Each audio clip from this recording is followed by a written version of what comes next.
విసుకక నిత్యము 2 పదాలు ఉన్నాయి. విసకద్దు, తర్వాత నిత్యము ప్రార్థన చేయండి అన్నాడు. అంటే ఒక విషయం మనం తెలుసుకోవాలి. ప్రార్థన చేసేటప్పుడు ఒక్కొక్కసారి మన లైఫ్లో విసుగుదల వస్తుంది. ఏంట్రా ఇంత ప్రార్థన చేస్తున్న దేవుడు వింటలేదు, ఇన్ని రోజుల నుంచి ప్రార్థన చేస్తున్న దేవుడు వింటలేదు. చాలా అనుమానాలు వస్తాయి ఏ బుర్రలోకి. వింటలేదా దేవుడు ప్రార్థన? నా ప్రార్థన దేవునికి నచ్చట్లేదా?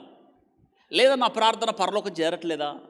ఇంతకాలం నుండి నేను ప్రార్థన చేస్తున్న దేవుడు ఏంటి నాకు జవాబు ఇవ్వడం లేదు, ఇంకా నాకు జవాబు ఇవ్వట్లేదు కాబట్టి నేను ప్రార్థన చేయటం మానేస్తానని మానేసేవాళ్ళు చాలామంది. అందుకే విసుకద్దు అన్నాడు. చెప్పండి, ప్రార్థనలు ఏముండొద్దు పెద్దగా. విసుగుదల మనకి ఎక్కడో చోట కలుగుతుంది. విసుగుదల, ఎదురు చూడడం అంటే చాలా విసుగుదల.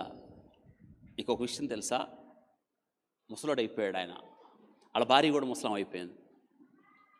దేవాలయంలో ఇంకా బిడ్డలు కలగరని దేవాలయంలోకి వెళ్ళి ధూపం వేస్తున్నాడు. పాస్టర్ పని చేస్తున్నాడు. దేవుడు దూతను పంపి ఆ ముసలాయనతో దేవుని దూత అంటుంది, హలో, నీ ప్రార్థన వినబడింది అంది. ఏం వినబడిందంటే నీకు కొడుకు పుడతాడు అని. వయసు ఎంత? ముసలుడైపోయాడు. ఇంకా బిడ్డలు పుడతారన్న ఆశ కూడా. కానీ ఒక మాట, నీ ప్రార్థన ఎప్పుడు చేసి ఉంటాడు? ప్రార్థన యంగేజ్లో చేసి ఉంటాడు. ఇంతకు ఇప్పుడు డౌట్ ఏంటంటే, ఎవరైనా జకరియా యంగేజ్లో ప్రార్థన చేస్తే ఓల్డ్ ఏజ్లో జవాబు వచ్చింది. ఏమంటారు దీన్ని? ఆయన చేసిన ప్రార్థన అప్పుడే వినబడిందా, ఇప్పుడు వినబడిందా? అప్పుడే వినబడింది. కానీ ఇక్కడే మనం గుర్తుపెట్టుకోవాలి, విసుగుదలొద్దు.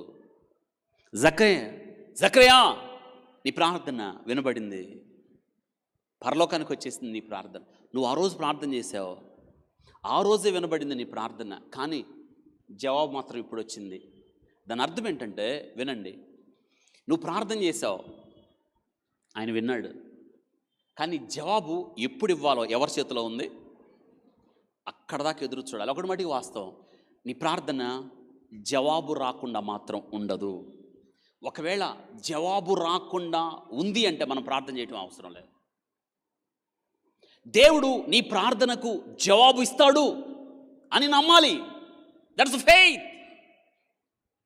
వి walk by faith, not by sight. మేము విశ్వాసాన్ని బట్టి నడుస్తాం, వెలిచూపులు బట్టి కాదు. Your prayers will be answered. నీ ప్రార్థన జవాబు వచ్చి తీరుతుంది. అయితే ఆ జవాబు వచ్చే వరకు కూడా నీకు ఓపిక కావాలి. ఇప్పుడు చూడండి, మనకు ఒక విషయం తెలుసు, కోడి గుడ్డు పొదగేస్తామా? పిల్ల అవ్వాలంటే ఎన్ని రోజులు పడుతుంది? ఇప్పుడు పిల్లలకు అది కూడా తెలియదు కదా. ఎవరో పొదగేస్తున్నారు. ఇదివరకు నాకు తెలుసు, పొదగేయడం నేను చూశాను. కోడిగుడ్లన్నీ దాచిపెట్టి దాని మీద తల్లిని ఆ కోడి పెట్ట నుంచిన తర్వాత ఆ కోడి పెట్ట సంతోషంగా కూర్చుంటుంది. 21 రోజులు అవుతావు. ఏమవడానికి? పెద్దగా పిల్ల రావడానికి.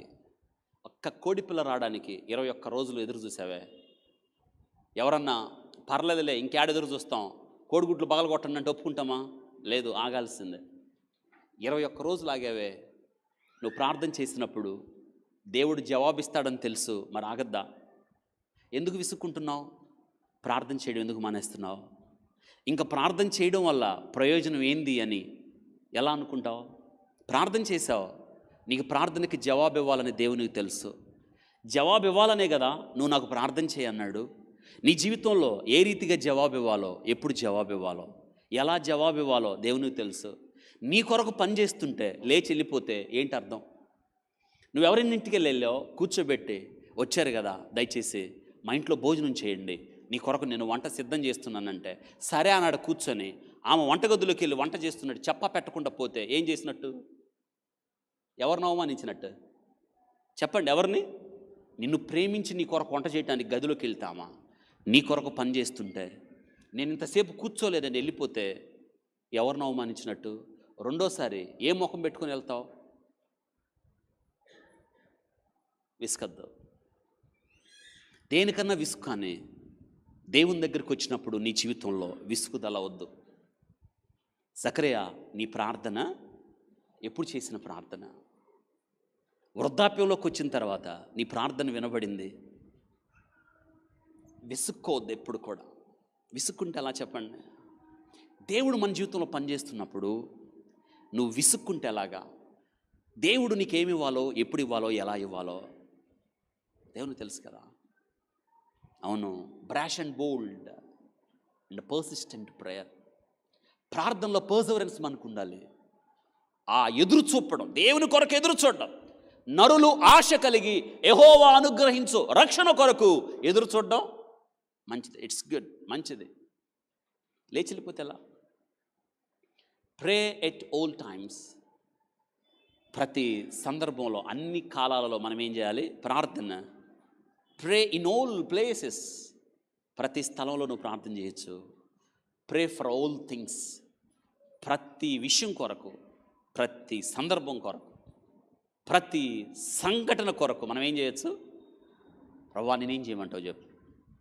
నువ్వు ప్రార్థన వింటావు కదా, నువ్వు ప్రార్థన ఆలకిస్తావు కదా, నీకే కదా ప్రార్థన చేస్తాను నేను విసుకను ప్రభువా, నువ్వు జవాబు ఇచ్చేదాకా నేను ఎదురు చూస్తా అని అడగండి ఆయన.